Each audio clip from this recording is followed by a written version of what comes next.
Hi, good afternoon. Thank you for taking the time to do this today. No problem. Why don't you start off by telling us what your name is and what your occupation is? Well, my name is Jacob Sanchez. I am a registered nurse. Where did you go to school? I went to school through STC. I did most of my basics there, and of course the nursing program through STC. Okay, so do you remember the classes you took? Maybe you had a favorite one or a least favorite one? I liked, as far as like basics, I liked all the biologies, the anatomies. I've always liked those. As far as actually in the nursing program, probably the pediatric class was my favorite. Okay, and your least favorite, do you remember? Least favorite would probably be the what they refer to as I believe Med Surg 2. That's I think that's probably everyone's least favorite. It's the one that will really like tax your brain a lot. Um, just a lot of information. But yeah, I think everyone hates that one. Okay, and how long did it take you to finish nursing school? Well, it took, well, the program itself is 2 years. So then you just add on whatever, however long it takes you to finish the basics, I took my basics kind of sporadically, but overall it was about 2.5 years for the basics. And then once you're in the program, it's a set schedule. It's about 2 years. Okay. Did you ever fail any classes or maybe any exams while you were in the program? I never failed a class, but yes, as far as exams, there were some exams. I'm already kind of forgetting, but I think passing is anything over a 77.5. I want to say. It may have changed since then, but so like if for instance, if you got a 74, that was already considered failing. And I did get several exams that were below that 70 whatever, 77.5. So anytime that happens, you have to do what they call remediation. You have to go and you have to speak with someone. You have to say what went well, what went right, what could you do better, and you have to do some remediation work, usually based off the subject that the exam was covering. And then only then are you eligible to continue on towards the next exam. Okay, so remediation, can you go more into detail? Yeah, so like if the exam was on cardiology, usually there'll be some remediation form that will tell you to do extra work on cardiology. It's all towards the goal of, okay, so this subject is what you're struggling on. Do more of that. Do more cardiology if that's the subject that you had trouble on. So it might be a list of questions that you have to answer, or like a short essay on that particular subject. And once you've completed those requirements, you will be eligible for the next exam. They won't let you take the next exam until you've completed the remediation form, or all the remediation requirements for that exam that you passed or you failed. So it's kind of a lot of work. You're every time you take an exam, in your mind you're kind of like, I really hope I pass so I don't have to do remediation. But yeah, that's just how it works. I don't know of anyone that passed every exam. Pretty much everyone I know at some point had to do remediation. Okay. And when you finished with your program, you had to take the NCLEX, that's right? Correct, yes. You have to take the board exam, the Texas board exam. And how was that? Do you remember yours? It was, I was very nervous. I did not know what to expect. You go into a room, there's cameras everywhere. You can't have anything. You can't even have a watch. It's very it's very nerve-wracking. But there's a camera right on top of you. You're like in a little cubby area, and I passed, but it was in my mind, I didn't know if I were going to pass. You don't find out till about 3 days after you take the exam. It doesn't tell you right then and there. Like I said, most of my classmates were in the same, opinion of it. You always think the worst. You think, oh, I totally bombed the exam. I'm gonna have to take it again. And then everyone passes. Well, not everyone, but most people pass the NCLEX. Okay, and from what you remember, do you remember it being difficult or? I remember some questions where I would see the question and I knew the answer. About 10% of the questions I knew the answer I was choosing was right.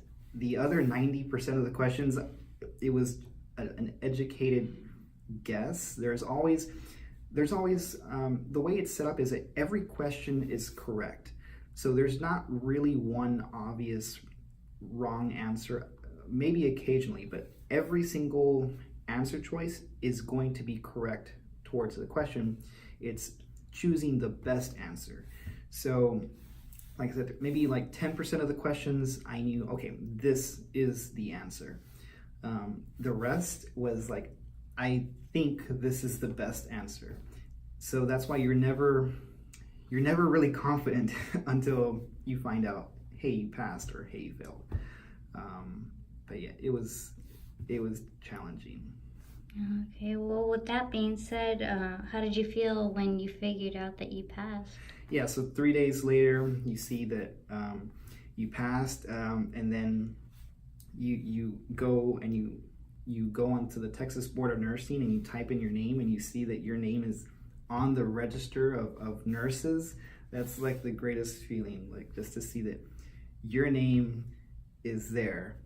Anyone can just look up your name and it's on the Texas Board of Nursing and it says registered nurse. I mean, there's just like it's an amazing feeling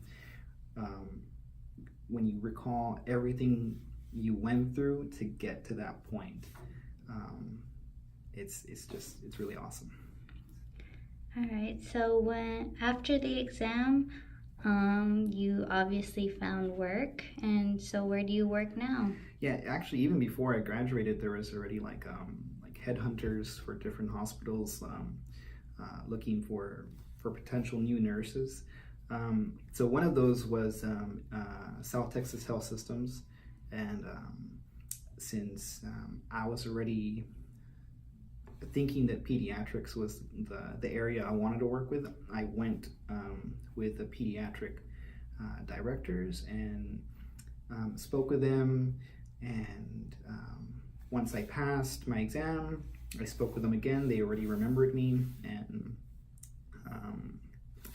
pretty much it was just small interviews here and there, but since they already knew me from when I was still in school, it was more of like just passing the exams. I guess they liked me and they hired me, and I went through Edinburgh Children's Hospital, which is part of South Texas Health Systems.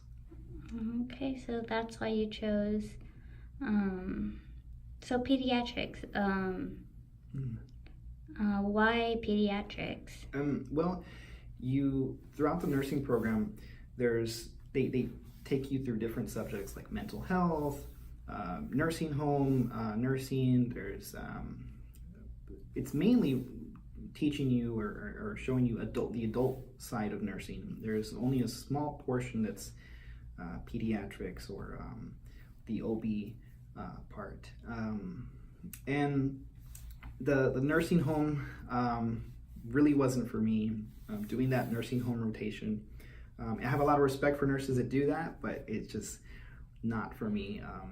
The med surge adult telemetry, there's a lot of that in nursing school. It just was not for me. I was not, every time I would go to clinicals, I would find myself like, oh, like kind of dreading it. But then when I got to the pediatric section of nursing school and going through that pediatric clinical rotation, it was awesome. I was happy to wake up at 5 in the morning and go to clinicals and follow the pediatric nurses, and even maybe this is just my observation where I was, but it seemed like the nurses were happier in the pediatric wherever I went to for pediatrics. The nurses seemed to be happy. They were smiling, and you go to a nursing home and the nurses didn't look too happy. Same thing on like the med surg telemetry floors. The nurses, they looked really busy, really kind of miserable. But maybe they were happy. Maybe they just, I don't know, didn't have their coffee or something. But the pediatric nurses just looked really happy, and I thought, well, I want to be happy too. I want to enjoy my job, and working with kids, it seems really rewarding, and that's kind of what led me into the pediatric world, and I'm still here. And how many years have you been working? This is now 3.5 years, almost 4. Okay. Almost 4 years. So other than pediatrics, what other areas could you might have worked? Other than I'm in a pediatric ICU. I could have done just a regular pediatric floor. I also work home health on the side, not too much, but I have that on the side. But again, it's pediatrics. It's pediatric home health. Other than that, you can still go to a lot of other subjects that would have interested me. There's like a cardiac, at McAllen Heart Hospital. Those cardiac critical care patients, that always interested me a little bit, but not quite as pediatrics. But I guess if pediatrics hadn't worked out, I would have tried the cardiac section of nursing. Could you tell me what some maybe duties that you're assigned to while you're working? In my unit, the nurses pretty much take care of basically everything. We don't have CNAs on our unit, so bathing, changing diapers, giving medications, all that, it's all nurses. But yeah, we're in charge of forming care plans. We're in charge of instituting these care plans, medications, assessments. We're just we're kind of the eyes and ears of the doctors. The doctors are there, but they can only be there so much. We're just in constant communication with just the entire interdisciplinary care team, whether it's like social work or consult physicians, setting up appointments, setting up follow-up visits. It's just pretty much everything is done by the nurses. Is it hard work? It is hard work. There are some easy days. Those are rare, but it is challenging work. It doesn't always seem like it because I enjoy what I do. I have a really great time. When I come home from work, sometimes I just want to tell people like, wow, guess what I did today, or guess what I saw today. It is hard. My knees will be killing me at the end of my shift. My feet hurt. I probably smell bad, but it's just and you get all kinds of stuff on your scrubs throughout the shift. But I really love it. It's so enjoyable. Really, it is. And that was going to be my next question if you enjoyed your work, but what do you enjoy most about it? Um, I really like all the procedures that we see. Um, since I work in a critical care unit for pediatrics, I really I really enjoy. It sounds bad, but I really enjoy those critical kids, kids that are on ventilators, they're on oscillators, they're on all these life support machines. Yeah, it's hard seeing those kids when they're that sick, but probably the thing I like most is having those really critical kids and being with them for the 4 weeks that they might be there, and watching them basically walk out of the unit, you know, completely healed and healthy. That process that you see when you see these kids that are so incredibly sick, they're on that edge, and then you get to do all these procedures, you get to help out the doctors, you get to do stuff that I didn't even know, you know, existed in the valley, procedures that you don't even think about, but we have the ability to do so much stuff here, um, and it's really amazing seeing these kids get better and actually walk out of the hospital. Okay, well, with that being said, how about on your worst days? What is the worst thing that you could maybe see or?